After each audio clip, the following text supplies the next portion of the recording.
জলের নিচে মহেশ্বর, পুণ্যতীর্থ জলেশ্বর। সেই পুকুর যেখানে সারা বছর বাবা বিরাজ করেন। এই চড়ক উপলক্ষে প্রচুর কিন্তু বড় মেলা বসে। চলছে চৈত্র মাস, আর চৈত্র মাস মানেই বাবার মাস। আর এই বাবার মাসে আজ আমার গন্তব্য জলেশ্বর মন্দির। জলেশ্বর মন্দিরে একটা বিশেষত্ব রয়েছে, এখানে যে শিবলিঙ্গ রয়েছে সেটি কিন্তু থাকে সারা বছর জলের নিচে। বছরের একটা দিনই বাবা উঠে আসে জলের ওপরে। তাই চলো দেখবো এই মন্দির কোথায় রয়েছে, তোমরা এখানে আসবে কিভাবে, কবে এলেই বা বাবার দর্শন করতে পারবে, কটা থেকে কটা অবধি মন্দির ওপেন থাকে, এই মন্দিরের সম্পূর্ণ ইতিহাস সমস্ত আপডেট দিয়ে দেবো ভিডিওতে। চলো ভিডিওটা শুরু করছি, দেখতে থাকো। তোমাদেরকে আগে জানিয়ে রাখি তোমরা এখানে আসবে কিভাবে। তোমরা যদি শিয়ালদা থেকে আসো, শিয়ালদা থেকে হাবড়াগামী যে কোনো ট্রেন ধরে তোমাদেরকে চলে আসতে হবে কিন্তু হাবড়া স্টেশন। হাবড়া স্টেশন, হাবড়া স্টেশনের 1 নম্বর প্ল্যাটফর্ম দিয়ে তোমরা বেরোবে।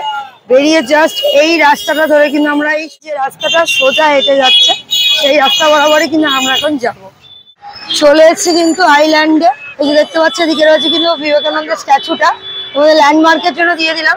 আর ওপারে কিন্তু আমাদেরকে যেতে হবে, ওপার থেকে কিন্তু তোমরা বাস এবং অটো দুটোই পেয়ে যাবে। সেটা ঠিক তোমরা পার হয়ে নেবে। আর এখান থেকে কিন্তু তোমরা জলেশ্বর যাওয়ার জন্য সরাসরি এই ম্যাজিকগুলো পেয়ে যাবে। আর যদি বাসে করে যাও DN 44-এ তোমরা কিন্তু জলেশ্বর মোড় পৌঁছে যেতে পারবে। জলেশ্বর মোড় যাওয়ার জন্য এই যে দেখতে পাচ্ছ ম্যাজিকগুলো রয়েছে, ম্যাজিকগুলো ধরলে সরাসরি কিন্তু তোমরা মন্দির পৌঁছে যেতে পারবে। ম্যাজিক ভ্যানে পার হেড ভাড়া লাগবে কিন্তু 25 টাকা করে। আর যদি তোমরা বাসে করে যাও তার জন্য কিন্তু তোমরা DN 44 ধরে নিতে পারো। তার জন্য তোমাদেরকে নামতে হবে জলেশ্বর মোড়। আবার সেখান থেকে কিন্তু টোটো করে তোমাদেরকে জলেশ্বর মন্দির যেতে হবে। মোড় থেকে জলেশ্বর মন্দির অবধি তখন ভাড়া লাগবে কিন্তু পার হেড 10 টাকা করে। আর যদি কেউ মনে করো দক্ষিণেশ্বরের দিক থেকে আসবে তার জন্য কিন্তু তোমরা DN 44-এ ডিরেক্ট বাস পেয়ে যাবে। এই জলেশ্বর আসার জন্য তোমাদেরকে কিন্তু জলেশ্বর মোড় নামিয়ে দেবে। সেখান থেকে চাইলে তোমরা হেঁটেও আসতে পারো। যদি হেঁটে আসো তাহলে 8 থেকে 10 মিনিট সময় লাগবে। আর তাছাড়া জলেশ্বর মোড় থেকে তোমরা সরাসরি টোটো বা অটো পেয়ে যাবে এই জলেশ্বর মন্দির আসার জন্য। দাঁড়িয়ে রয়েছে কিন্তু একদম জলেশ্বর মন্দিরের গেটের সামনে। আর গেটের এই ট্যাগটা ভীষণ ভালো লাগে, দেখো জলের নিচে মহেশ্বর, পুণ্যতীর্থ জলেশ্বর। এই রয়েছে কিন্তু সম্পূর্ণ গেটটা। আর গেটের ঠিক বাম পাশে তোমরা কিন্তু পেয়ে যাবে ডালা দেওয়ার দোকানগুলো। এই যে এরম ভাবে কিন্তু ডালা রয়েছে, আর তোমরা কিন্তু এখান থেকে ডালা কিনে নিতে পারো। মোটামুটি ডালা শুরু কত থেকে, ডালা কিন্তু 50 টাকা থেকে তোমরা এরকম সুন্দর সুন্দর ডালা পেয়ে যাবে। ঢুকতেই দেখতে পাচ্ছ এরকম কিন্তু শান বাঁধানো পুরো এরিয়াটা রয়েছে। আর সামনেই যেহেতু গাজন চড়ক তার জন্য দেখো এখানে কিন্তু প্যান্ডেল বাঁধার কাজও শুরু হয়ে গেছে।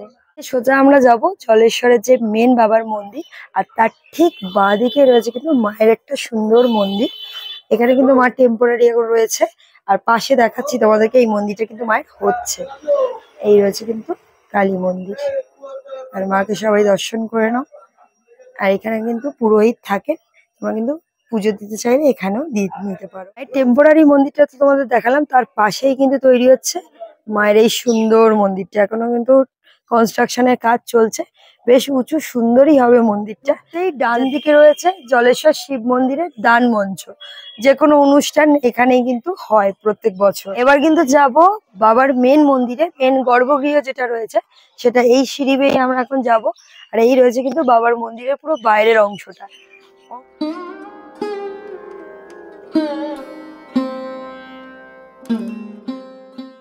এই রয়েছে গেট জলেশ্বরের। আর আমরা কিন্তু এই রাস্তা দিয়ে এলাম। আর এই রয়েছে কিন্তু বাবার গর্ভগৃহ। আর তোমরা যদি চাও এদিক থেকেও আসতে পারো। এদিকে কিন্তু রয়েছে বাবার পুকুর, যেখানে বাবা থাকেন, সেটা তোমাদেরকে অবশ্যই দেখাবো। আর এই রাস্তা দিয়েও কিন্তু তোমরা চাইলে বাবার মন্দির আসতে পারো। আর এই রয়েছে নাট মন্দির। জলেশ্বর মন্দির প্রায় 850 বছর প্রাচীন। আর এই মন্দির রয়েছে উত্তর 24 পরগনা জেলার গাইঘাটা গ্রামে।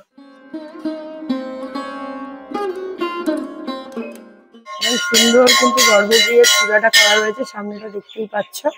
তো এখন চৈত্র মাস, অনেকেই বাবার গোত্রে গোতান্তরিত হয়েছে।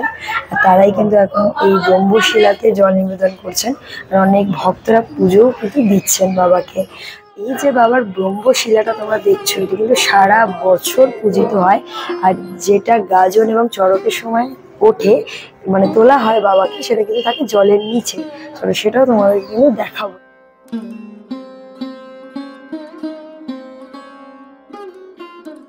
গর্ভগৃহের বাইরেটা কিন্তু রয়েছে এরকম, চাইলে কিন্তু তোমরা পরিক্রমাও করতে পারো।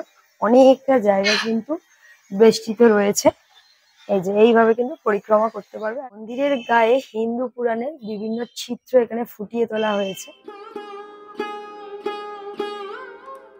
আর মন্দিরের বাইরে রয়েছে মন্দিরের পুজোর নিয়মাবলী এবং সঙ্গে মন্দির ওপেনের সময়গুলো দেখে নিতে পারো। 1 অগ্রহায়ণ থেকে 30 ফাল্গুন প্রতিদিন সকাল 9টা থেকে বেলা 2টো অবধি কিন্তু মন্দির ওপেন থাকে। আবার বিকেল 4টে থেকে সন্ধ্যে 7:30 অবধি মন্দির ওপেন থাকে। আবার 1 চৈত্র থেকে 30 কার্তিক পর্যন্ত প্রত্যেকদিন সকাল 8:30 থেকে বেলা 1:30 এবং বিকেল 4:30 থেকে রাত 8টা অবধি মন্দির ওপেন থাকে।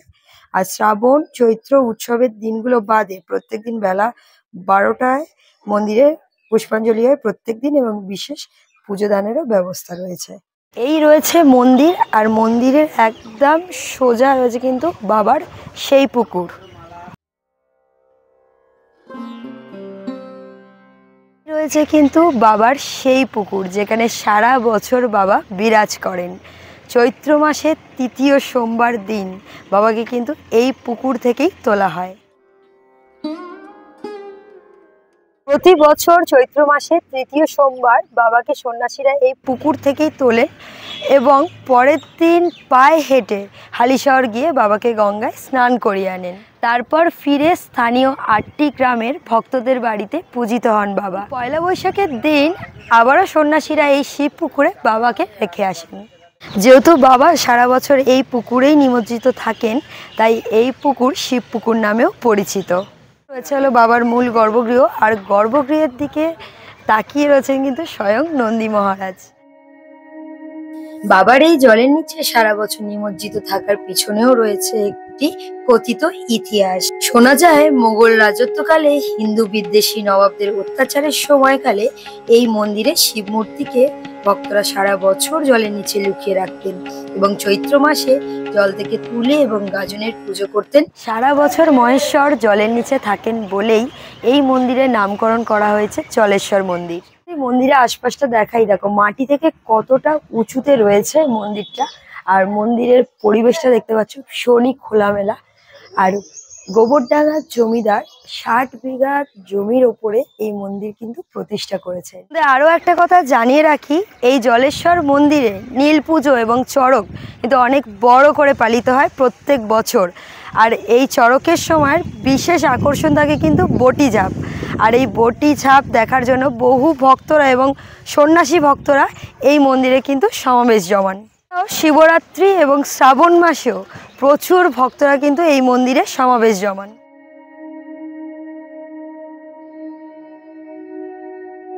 মন্দিরের ঠিক ডান পাশে রয়েছে এরকম একটি গাছ, দেখতেই পাচ্ছ।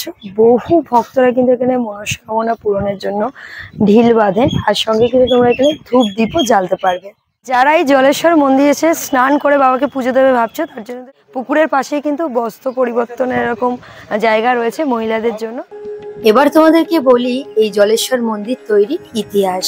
আজ থেকে প্রায় 850 বছর আগের কথা। উত্তর 24 পরগনা জেলার মন্দিরগুলি ছিল তখন অনেক ছোট এবং সাধারণ। শোনা যায় 20 শতকের গোড়ার দিকে গোবরডাঙ্গা জমিদারের মায়ের আহ্বানে জলেশ্বর শিব মন্দিরের জলেশ্বর, চণ্ডীগড়, শিমুলিয়া প্রভৃতি গ্রামে শিব ভক্তের সন্ন্যাসীরা তাদের আরাধ্য দেবতা বাবা জলেশ্বরের শিলামূর্তি নিয়ে গোবরডাঙ্গার জমিদার রমেশচন্দ্র বন্দ্যোপাধ্যায় বাড়িতে উপস্থিত হন। জমিদারের মাতা সসম্মানে শিবের পুজোর আয়োজন করতে চাইলেও জমিদার তাতে আপত্তি জানান এবং সন্ন্যাসীদের নামে অভিযোগ তুলে বলেন, এক টুকরো শিলাখণ্ড নিয়ে এসে সন্ন্যাসীরা তার বাড়িতে ভণ্ডামি করতে এসেছেন। তা শোনার পর সন্ন্যাসীরা ক্রুদ্ধ হয়ে শিবের মূর্তি নিয়ে ফিরে আসতে চাইলেও জমিদারের আসন থেকে সেই শিলামূর্তিকে কেউই তুলতে পারেনি। তাছাড়াও জমিদার এবং তার বাবাও সেই শিলামূর্তি তুলতে অক্ষম হন। এমত অবস্থায় জমিদার তার ভুল বুঝতে পেরে পুজোর ব্যবস্থা শুরু করেন এবং মন্দির তৈরির জন্য 60 বিঘা জমিও দান করেন। সেই থেকে এখনো অবধি বাবার পুজো এইভাবেই একই নিয়মে বছরের পর বছর হয়ে আসছে। চড়ক উপলক্ষে প্রচুর কিন্তু বড় মেলা বসে এই জলেশ্বর মন্দিরের চারপাশে। দেখতেই পাচ্ছ এখন দিয়েই কিন্তু মেলা বাঁধার কাজ মোটামুটি শুরু হয়ে গেছে। আর এই মেলা প্রায় 7 দিন মতো কিন্তু চলে। কথিত আছে মনের বিশ্বাস নিয়ে বাবাকে পুজো দিলে বাবা সব মনস্কামনা পূরণ করেন। তাহলে কারা কারা এবছর এই চড়ক উৎসবে আসছো জানিও কিন্তু কমেন্ট সেকশানে। আর ভিডিওটা তোমাদের কেমন লাগলো সেটাও কিন্তু জানাতে ভুলো না। আর চ্যানেলে যদি নতুন হয়ে দেখো চ্যানেলটিকে সাবস্ক্রাইব করে রেখো, আর পাশে বেল আইকনটা অবশ্যই হিট করে যেও। আর যে কোনো প্রশ্নের জন্য ইনস্টাগ্রামে ডিএম করতে পারো, লিঙ্ক রয়েছে ডেসক্রিপশানে। চলো আজকে আমাদের এখানে এন্ড করলাম। সব সুস্থ থেকো, ভালো থেকো, হর হর মহাদেব।